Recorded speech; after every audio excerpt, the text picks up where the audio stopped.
Cześć, z tej strony Bartek Śliwa i witam Was w kolejnym odcinku podcastu Talks, ponownie z konferencji Technology Leaders of Tomorrow. Jest z nami Kasia Kwiatkowska. Cześć. Cześć, bardzo mi miło. Kasiu, jesteś founderką w firmie Smart People i na początku chciałem Cię zapytać o Twoją drogę biznesową. Jak się znalazłaś tu, gdzie jesteś teraz? Jaka była Twoja ścieżka? Więc zaczęłam od rynku SAP-owego wiele lat temu. No i byłam po prostu konsultantem SAP-a. Ale po mniej więcej 10 latach bycia na różnych stanowiskach i wdrożeniach i takich doświadczeniach z wdrożeniem systemu, przyszli do mnie Brytyjczycy i stwierdzili, żeby im założyć oddział firmy w Polsce. Ja nie miałam żadnego doświadczenia takiego biznesowego. No i stwierdziłam, że dobra, spróbuję, raz kozie śmierć, jak się nie uda, to trudno. Co ciekawe, po jakichś 10 latach mój ówczesny szef powiedział: wiesz co, ja wiedziałem, że nie masz żadnego doświadczenia, ale jakoś wierzyłam w ciebie. No więc tak się zaczęła moja przygoda jako właśnie założyciela firmy i takiej osoby biznesowej prowadzącej biznes. Ta firma po 10 latach została sprzedana do większego gracza norweskiego, a ja zostałam tam country managerem, a potem pełniłam taką rolę to się nazywało vice president i byłam odpowiedzialna za tworzenie rynków w regionie CE. No i stwierdziłam, że jak umiem tam tworzyć zespoły, a jeszcze w międzyczasie miałam swoje biuro rachunkowe, które też w ciągu 5 lat mi dosyć szybko urosło, no to mówię, dobra, no to mogę zrobić jeszcze coś na swoją własną rękę, już bez udziałów jakby dodatkowych kapitałów i zewnętrznych osób. No i mówię, dobra, no raz kozie śmierć i 3 lata temu stwierdziłam, dobra, robię coś zupełnie po nowemu, mam doświadczenie jakie mam, a teraz zrobię coś inaczej. I trochę wyrzuciłam wszystkie moje doświadczenia do kosza. Czasami czuję się jak dziecko we mgle, ale zrobiłam firmę, która w pierwszej kolejności ma wizję, misję i wartości, którymi się kieruje. I książkowo. No właśnie książkowo, ale jakoś tak poczułam, że to jest ważne i to jest mój drogowskaz. I za każdym razem, jak nie wiem, co mam zrobić i nie wiem, jaką mam podjąć decyzję, a wrócę do moich wartości, gdzie głównymi tymi wartościami to jest transparentność, otwartość, komunikacja z ludźmi, profesjonalizm, to one dają mi dobrą wskazówkę, w którą stronę iść. Więc jest wizja, jest misja, jest moja wizja i misja prywatna w tym, bo ja postanowiłam sobie, że będę tworzyć miejsca pracy i dawać ludziom dobrą pracę. Może nie jestem jeszcze tam, gdzie bym chciała być, ale ten cel jest na mojej, widzę cały czas ten cel. I ulepszam w pierwszej kolejności siebie, żeby móc oferować coś dobrego ludziom. Okej. Ponoć ta droga jest ważna, niekoniecznie Ponoć ten ta cel. droga jest ważna. Zmieniłam też perspektywę z technologii na człowieka. To też bardzo otworzyło mi różne nowe możliwości, bo okazało się, że mogę się nie skupiać tylko i wyłącznie na SAP-ie, ale mogę też pomagać firmom, które mają inne technologie do zarządzania przedsiębiorstwem typu Workday, Oracle, jakiekolwiek tak naprawdę, bo liczy się człowiek. I pewnie wszyscy się ze mną zgodzą, że tak naprawdę we wdrożeniu i wprowadzeniu projektu najważniejsze, że mimo technologii, którą mamy, a technologia jest coraz fajniejsza, coraz lepsza i coraz bardziej inteligentna, zawsze człowiek jest na pierwszym miejscu i do tego potrzebujemy człowieka, dobrą relację człowiek-człowiek i dobrą komunikację między ludźmi. I to jest cały klub. No właśnie i kiedy patrzymy na tych ludzi w otoczeniu, dochodzimy do kolejnego Twojego projektu, czyli Akademii, która pozwala reskillingować kompetencje ludzkie. Tak, to też idzie za tą koncepcją, że człowiek jest najważniejszy. Zresztą tutaj na tej konferencji na każdy wykład, a nie byłam na wielu, ale jednak jest mowa o tym, że fajnie, technologia jest mega ważna, ale zawsze za technologią jest człowiek. Wczoraj byłam na takim, na prezentacjach osób, które zostały nominowane do nagrody i każdy z tych liderów mówił o tym samym, że gdyby nie zespół i to wspólne dążenie do celu, to to przedsięwzięcie, ten projekt, ta inicjatywa technologiczna by się nie udała. I w tym jest cały clue. No ja stwierdziłam, ponieważ ja pomagam szukać niszowych kompetencji, takich jak SAP SuccessFactors, jak ISU, jak konsultantów Workday'a na całym świecie.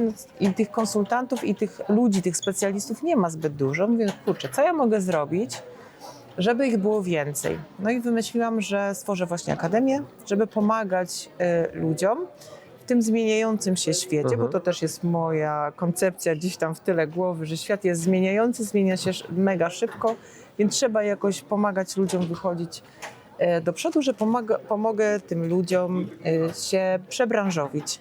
No bo jeżeli wchodzi AI i wszystkie takie proste czynności możemy wykonać za pomocą jakichś technicznych rozwiązań, w sensie agenci robią to za nas, no to ludzie muszą znaleźć sobie nowe zajęcie. Więc jest dużo osób takich, które działają w HR-ach, są specjalistami, są rekruterami, są użytkownikami różnych systemów, różnych technologii, ale są po prostu z tym znudzeni, mają pewne techniczne skille i może chcieliby się przebranżowić. Więc ja daję taką możliwość. Zbudowałam program, który nie tylko uczy, przygotowuje ludzi do zdania certyfikatu.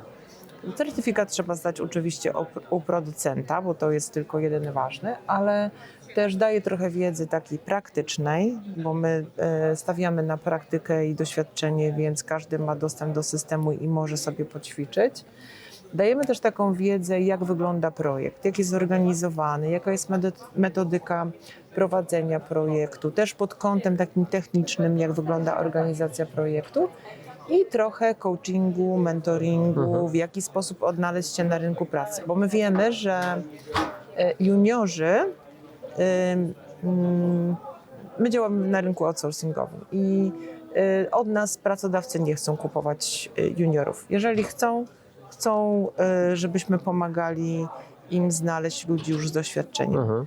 Ale zachęcam do tego, żeby jednak pracodawcy się do nas odzywali, bo mamy dużo kontaktów z ludźmi, którzy są juniorami w cudzysłowie, bo mają doświadczenie jednak i wiedzę procesową, mają tylko wiedzę taką nabytą w trakcie szkolenia z wdrożenia systemów, ale droga do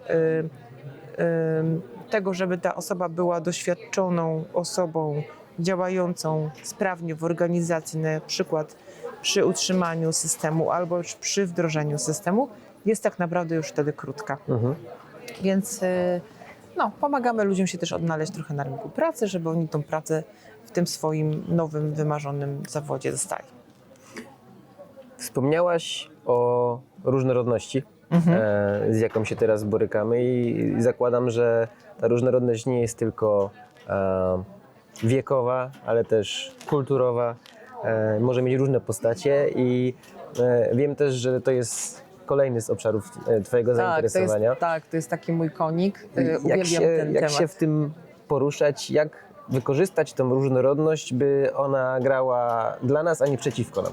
Trzeba mieć otwartą głowę. I tutaj apel do wszystkich takich menadżerów w moim wieku, żeby mieli jednak otwartą głowę na tą różnorodność w pracy i to pod różnymi kątami. I nie mówię tylko o różnych pokoleniach w pracy. Teraz jest globalizacja ogromna na rynku IT, no to widać naprawdę na każdym kroku. Mamy pracowników z różnych krajów, ludzie migrują między krajami, mamy pracowników w różnych pokoleń i jeszcze na dodatek możemy dołożyć do tego różnorodność taką osobową. Więc tych różnorodności na co dzień mamy ogromnie dużo. Otwarta głowa na to, jak patrzą na pewne rzeczy, na różne wyzwania, problemy i sytuacje ludzie, którzy mają trochę inny ogląd rzeczywistości, jest mega pomocny i pomaga stworzyć niesamowite rzeczy. I tutaj odniosę się też do tych wczorajszych nominacji, bo Tam też liderzy opowiadali, w jaki sposób budowali swoje zespoły, uwzględniając tą różnorodność. Ja też brałam udział i zastosowałam w swojej organizacji FRISA. To jest taki test, który pomaga badać style myślenia i style działania. Jesteś wizjonerem frisowym? Nie. Kurczę. Nie Myślałem, że zgadnę. Nie jestem partnerem entuzjastą, Okej. co oznacza, że perspektywa relacji jest dla mnie najważniejsza, ale mam bardzo dużo perspektywy idei, więc ten wizjoner był blisko. Mam całą głowę pomysłów, które próbuję wdrożyć w moim życiu, czasami za szybko, więc muszę trochę tak wstrzymywać konie, ale też mam trochę z zawodnika, czyli takiej osoby, która jest zorientowana na cel i do tego celu dąży, więc to jest taki miks, ale relacje przeważają. I właśnie przez to odkryłam, że w mojej firmie jest dużo osób takich relacyjnych, bo zaczęłam sobie dobierać osoby właśnie, które mają taką samą dominującą perspektywę frisową jak ja. No ale też się dowiedziałam, że to nie do końca jest zawsze dobre. No bo są różne zadania, które musimy w organizacji realizować. Trzeba raportować, trzeba księgować, trzeba czasami tabelki, wskaźniki i różnego rodzaju dane są nam potrzebne, na przykład do podejmowania decyzji. Do tego na przykład świetne są osoby z perspektywą struktur, czyli badacze. No i na tym właśnie polega ta adaptacja czy akceptacja różnorodności, tak? Jak dostrzeżemy, że pewne perspektywy są nam potrzebne, żeby lepiej działać w organizacji, to możemy tworzyć cuda. Okej. Czyli Freeze jako narzędzie do tego, by zarządzać tą różnorodnością polecasz. Polecam. Jest to fajne narzędzie. Można, fajnie jest też przebadać swoją organizację w ten sposób i w zależności od rodzaju zadań dobierać sobie fajnie zespół. Znam też fajnych coachów, którzy w tym pomagają, więc polecam naprawdę. Super, super. Na koniec naszego programu zawsze zadaję to samo pytanie i chciałbym Ciebie również zapytać o to, co w ostatnim czasie Cię zainspirowało. Wow. Może to być przeżycie, rozmowa, Mnie wydarzenie. inspiruje dużo rzeczy, aż trudno. Pierwsze, co przychodzi na myśl. Dobra, pierwsza rzecz. Ja jestem podróżniczką. Dużo podróżuję teraz samodzielnie, więc odkryłam, że zawsze miałam to coś w sobie, w sensie uwielbiam poznawać różne kultury. Teraz fascynuję się trochę kulturą muzułmańską i arabską, więc to jest taka dla mnie mega inspiracja poznawcza, bo to są ludzie, którzy są, my postrzegamy ich zupełnie inaczej niż ja ich postrzegam w tej chwili, poznając różnych ludzi i różne rodziny.